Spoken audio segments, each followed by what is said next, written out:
अस्सलाम वालेकुम। आज की वीडियो में हम जो सेल डेथ होती है उनकी टाइप्स की बात करेंगे और मोर स्पेसिफिकली हम नेक्रोसिस की बात करेंगे। जो सेल डेथ होती है वो यूजुअली टू टाइप्स की होती है, नेक्रोसिस और एपोप्टोसिस के थ्रू।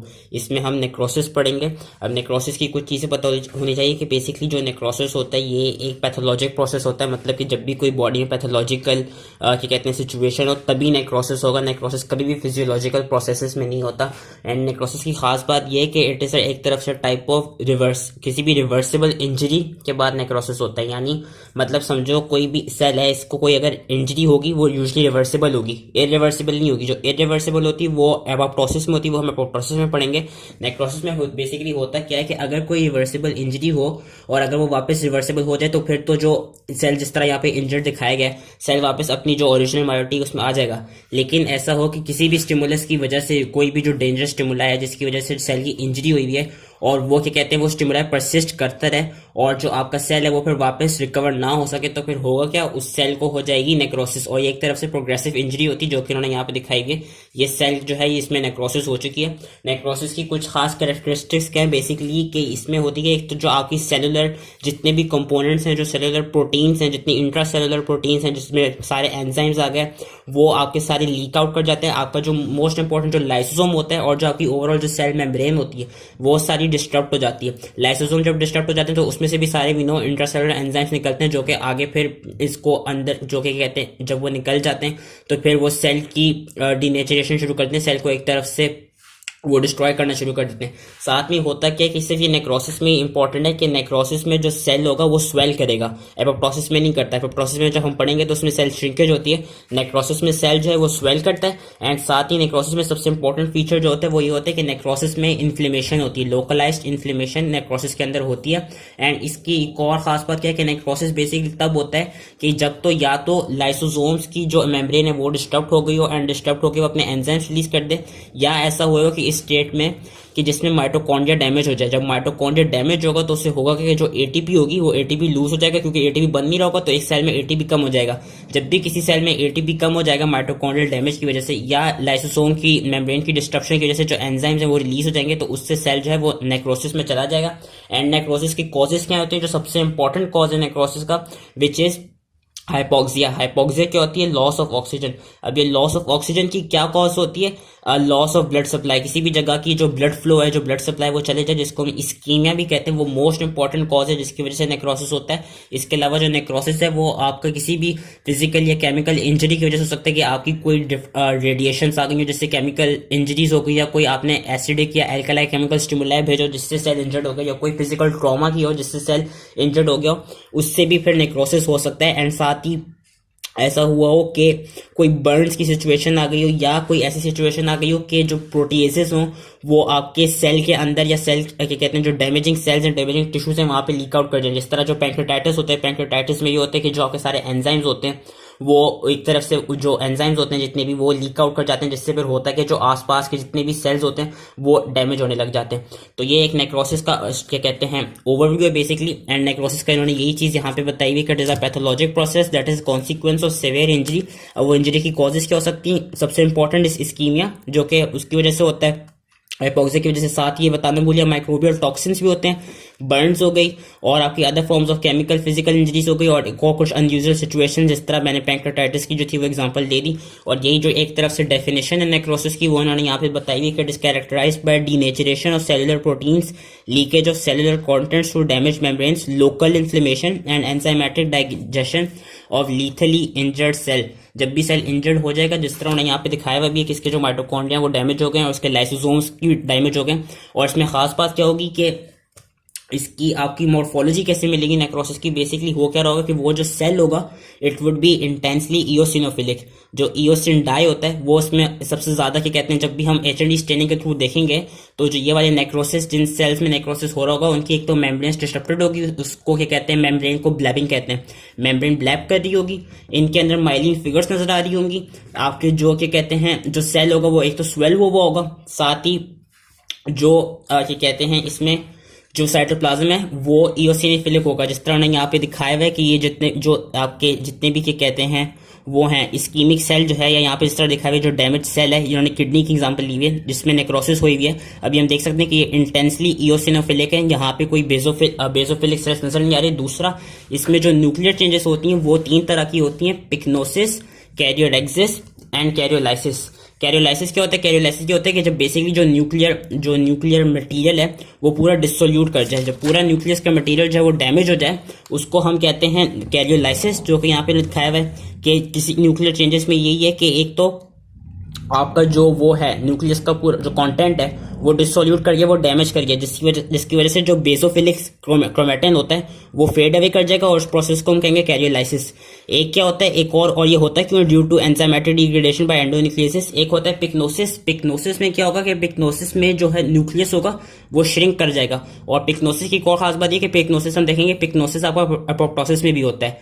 कैरियोलाइसिस, पिक्नोसिस एंड कैरियोडेक्सिस। कैरियोडेक्सिस क्या होता है कि जो पिक्नोटिक न्यूक्लियस होता है ना, वो न्यूक्लियस जो श्रिंक कर गया और श्रिंक के साथ ही उसमें बेसोफिलिक स्ट्रेन इंक्रीज कर गया, वो न्यूक्लियर फिर आपस में वो फ्रेगमेंट, वो क्या कहते हैं, वो डिफरेंट छोटे छोटे पीसेस में ब्रेक करने लग जाएगा। उसको कहेंगे कि वो फ्रेगमेंटेशन में अंडरगो कर रहा है, उस प्रोसेस को हम कहेंगे कैरियोडेक्सिस।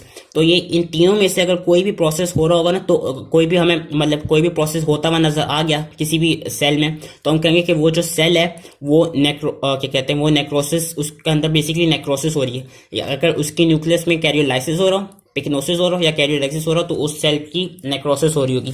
और जो नेक्रोसिस की एक वो है क्लिनिकल जो सिग्निफिकेंस है वो ये, क्योंकि मैंने कहा कि इसमें जो भी आपकी इंट्रासेलुलर प्रोटीन्स होती हैं और जितने भी सेलुलर कंटेंट्स होते हैं वो लीक कर जाते हैं। तो इसकी क्लिनिकल सिग्निफिकेंस ये है कि हम यूजुअली ब्लड टेस्ट, डिफरेंट तरह के ब्लड टेस्ट के थ्रू देख सकते हैं कि कौन सा आपका बॉडी में कौन सा ऑर्गन जो है वो डैमेज्ड है। जिस तरह इन्होंने ये दिखाया हुआ है यहाँ पे, जो इस पैराग्राफ में उन्होंने एक्सप्लेन किया वो ये किया हुआ है, जिस तरह आपके जो कार्डिक मसल सेल्स होते हैं उनके अंदर जो ट्रोपोनिन प्रोटीन होती है वो सबसे ज्यादा होती है। और यही देखा गया कि जब भी किसी क्या कहते हैं, अगर एमआई का डिटेक्ट करना हो थ्रू ब्लड टेस्ट, तो उसमें ये देखा जाता है कि उसमें जो ब्लड टेस्ट कराएंगे तो उनके सैंपल में जो ट्रोपोनिन होगी वो ज्यादा इंक्रीज हुई होगी। इसका मतलब ये है कि जो आपके कार्डिक सेल्स हैं वो नेक्रोसिस हो रहे हैं, वो डैमेज कर रहे हैं। डैमेज होने की वजह से आपको जो ट्रोपोनिन है वो ब्लड सैंपल में ज्यादा मिल रहा है। सिमिलरली इन्होंने यहाँ पे दिखाया है कि जो बाइल डक्ट के एपिथेलियम होते हैं वहां पे जो एंजाइम होता है एल्कलाइन फॉस्फेटेस, उनके पास ये वाला एंजाइम सबसे ज्यादा होता है। सो सिमिलरली अगर कोई ऐसी कंडीशन हो जिस तरह गॉल ब्लैडर आपका क्या कहते हैं, जिसमें गॉल ब्लैडर रिमूवल करने लग जाए, जैसे कि ऑब्स्ट्रक्टिव जॉन्डिस हो जाए या कोई बाइल डक्ट में मसला आ जाए, तो उसमें भी हम देख सकते हैं कि उसमें जो एंजाइम बड़ा हुआ आता है वो एल्कलाइन फॉस्फेटेस आता है। एंड यहाँ पे इन्होंने एक और एग्जांपल दी है हेपेटोसाइट्स की। इस तरह हेपेटोसाइट्स में ट्रांसमाइनेसेस क्या कहते हैं ज्यादा एक्सप्रेस्ड होते हैं। तो जब भी हम एलएफटीज कराते हैं, लेट्स सपोज कोई भी हेपेटाइटिस की सिचुएशन हो, hepatitis is inflammation of hepatic sales, उसमें हम एलएफटीज देते हैं। एलएफटीज में हमें कुछ डिफरेंट जो एएसटी या एएलटी होते हैं, वो जो डिफरेंट ट्रांसमाइनेसेस हैं वो इंक्रीज मिलते हैं। वो इंक्रीज इसीलिए मिलते हैं क्योंकि उनमें नेक्रोसिस हो गया होता है। और हेपेटाइटिस या क्या कहते हैं आपका मायोकार्डियल इन्फार्क्शन, ये इन्फार्क्शन और हेपेटाइटिस हाइटस आ रहा है यानी इन्फ्लेमेशन, इससे पता चल रहा है कि उस सेल में जो है वो नेक्रोसिस हो रही है। तो एक ये ओवरव्यू था। अब जो नेक्रोसिस होता है उसकी फर्दर डिफरेंट फॉर्म्स होती हैं। ये जो इस पूरे इन्होंने यहाँ तक जो लिखी हैं, ये बेसिकली डिफरेंट मॉर्फोलॉजिकल फीचर्स होते हैं, डिफरेंट तरह के कहते हैं नेक्रोसिस होते हैं। Coagulative necrosis, liquefactive necrosis, gangrenous necrosis, caseous necrosis, fat necrosis and fibrinoid necrosis. इसमें बेसिकली हमें बस ये पता होना चाहिए कि जो नेक्रोसिस के सारे कैरेक्टरिस्टिक्स थे वो तो बेसिकली ये हैं जो मैंने बता दिए थे, इनको याद कर लेना है। एंड नेक्रोसिस का एक टेबल भी बना हुआ है जिसको प्रोसेस से डिफरेंशिएट किया हुआ है। नेक्रोसिस में बेसिकली यही इनलार्ज्ड होगा सेल, जो न्यूक्लियस होगा उसमें पिक्नोसिस, कैरियोडेक्सिस, कैरियोलाइसिस में से कुछ भी होगा, प्लाज्मा मेम्ब्रेन डिस्टर्बेड होगी, सेलुलर कॉन्ट्रैक्ट्स मैंने कहा एंजाइमेटिक डाइजेशन की वजह से लीक आउट हो जाएंगे।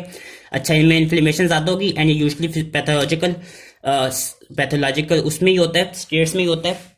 इसका बस ये पता होना चाहिए कि इसमें हमें जो डिफरेंट फॉर्म्स हैं, अब जिस तरह कोगुलेटिव नेक्रोसिस जो है वो किन जगहों पे ज्यादा पाया जाता है। जो कोगुलेटिव नेक्रोसिस है वो सबसे ज्यादा क्यों होता है, किसी भी आपकी ब्लड वेसल में वो हो गई हो, इस्कीमिया हो गया हो, कोई वहां पे जाके ऑब्स्ट्रक्शन हो गई जिसकी वजह से वो होगा कि वो फिर जो ब्लड वेसल होगी वहां पे इस्कीमिया जब होगा तो अगेन वहां पे नेक्रोसिस हो जाएगा। एंड ये होता है कोगुलेटिव नेक्रोसिस आपका पूरी बॉडी में हर तरह के टिश्यू में होता है सिवाय ब्रेन के। ये याद रखना है कि जो कोगुलेटिव नेक्रोसिस है वो आपके हर सेल में होगा, हर किसी भी ब्लड वेसल में हो सकता है सिवाय ब्रेन के। ब्रेन में आपका कोगुलेटिव नेक्रोसिस नहीं होगा। एंड अगर किसी भी लोकलाइज जगह पे कोगुलेटिव नेक्रोसिस हुआ तो उस जगह को हम कहते हैं इन्फार्क्ट। जो मायोकार्डियल इन्फार्क्शन होता है उसमें बेसिकली होता है कि हार्ट के जो मसल्स हैं वहाँ पे कुछ लोकलाइज जगह पे आपका नेक्रोसिस हो जाता है, जिसको हम इन्फार्क्ट कहते हैं, और क्योंकि हार्ट में होता है तो उसको मायोकार्डियल इन्फार्क्ट कहा जाता है, हार्ट के मसल्स में होते हैं। एंड ये इन्होंने एक इमेज दिखाई हुई है, दिस इज कोगुलेटिव नेक्रोसिस। इसमें हम देख सकते हैं कि इसमें जो ये येलो येलो वाला रीजन है जो किडनी में दिखाया हुआ है, किडनी के किसी सेल से, कि इस जगह पे कोगुलेटिव नेक्रोसिस हो रहा है। तो ये इसका बस कोगुलेटिव नेक्रोसिस का अपनी याद रखने कि ये बॉडी के किसी भी सेल में हो सकता है सिवाय ब्रेन के। ब्रेन में कोगुलेटिव नेक्रोसिस नहीं होगा। फिर दूसरा आपका आता है liquefactive necrosis. Liquefactive necrosis basically वो वाला नेक्रोसिस होता है, ये किस लिए होता है, ये किसी भी बैक्टीरियल या फंगल इन्फेक्शन की वजह से हो सकता है। इसमें मेन चीज क्या है, क्योंकि सिंस इट्स लिक्विफैक्टिव तो जो नेक्रोसिस होगा वो एक तरफ से लिक्विफाइड फॉर्म में नजर आ रहा होगा आपके। आई सपोज हम सबको क्या कहते हैं, कभी ना कभी एक्नी हुई भी होगी, या कहीं पर अगर हमें इन्फेक्शन होता है तो वहां पे पस पड़ जाती है, या क्या कहते हैं यस पस पड़ जाती है। वो जो बेसिकली पस होती है ना, बिकॉज वी नो कि pus is a viscous yellow yellow सा लिक्विड, तो उस जगह को जिधर भी पस पड़ती है या जहां पे भी बैक्टीरियल एंड फंगल इन्फेक्शन हुआ हो, आपने याद रखने कि वहां पे लिक्विफैक्टिव नेक्रोसिस होगा। एंड वो हमें नजर कैसा है, वो हमें नजर ऐसे होगा क्योंकि वहां पे प्रेजेंस ऑफ पस होगी। तो जो लिक्विफैक्टिव नेक्रोसिस है वो उन जगहों पे होगा जहां पे भी बैक्टीरियल एंड फंगल इन्फेक्शन हुआ वो। एंड साथ ही जो CNS है, विच इज जो central nervous system, central nervous system में लिक्विफैक्टिव नेक्रोसिस होगा। सेंट्रल नर्वस सिस्टम में जो आपका ब्रेन है, ब्रेन में आपका कोगुलेटिव नेक्रोसिस नहीं होगा, वहां पे होगा लिक्विफैक्टिव नेक्रोसिस। उसके बाद आपका आ जाता है gangrenous necrosis. Gangrenous necrosis basically इसमें याद रखना कि गैंग्रीनस नेक्रोसिस वो नेक्रोसिस जो आपके किसी भी लिम्ब में हो गया हो। आपके अपर लिम्स हो सकते हैं, लोअर लिम्स हो सकते हैं, यूजुअली लोअर लेग में ज्यादा पाया जाता है। एंड यूजुअली डायबिटीज के पेशेंट्स में या थीरोस्क्लेरोसिस के पेशेंट्स में ज्यादा देखा गया है gangrenous necrosis.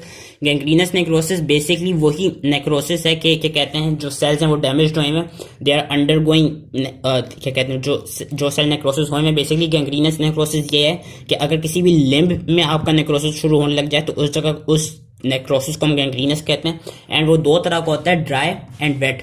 Dry gangrenous necrosis तब होता है जब सिर्फ लॉस ऑफ ब्लड हुआ एंड वो जो सेल है वहां पे क्या कहते हैं लोकलाइज इन्फ्लेमेशन क्या कहते हैं शुरू हो गई हो। वेट गैंग्रीनस नेक्रोसिस क्या होता है कि जो वेट गैंग्रीनस नेक्रोसिस है बेसिकली वहां पे जो जिस जगह पे भी ब्लड सप्लाई रुक गई है, जहां पे क्या कहते हैं इस्कीमिया हो गया, वहां पे जाकर अगर कोई बैक्टीरियल इन्फेक्शन हो जाए ना तो उस जगह को हम कहेंगे कि वहां पे वेट गैंग्रीनस नेक्रोसिस हुआ है।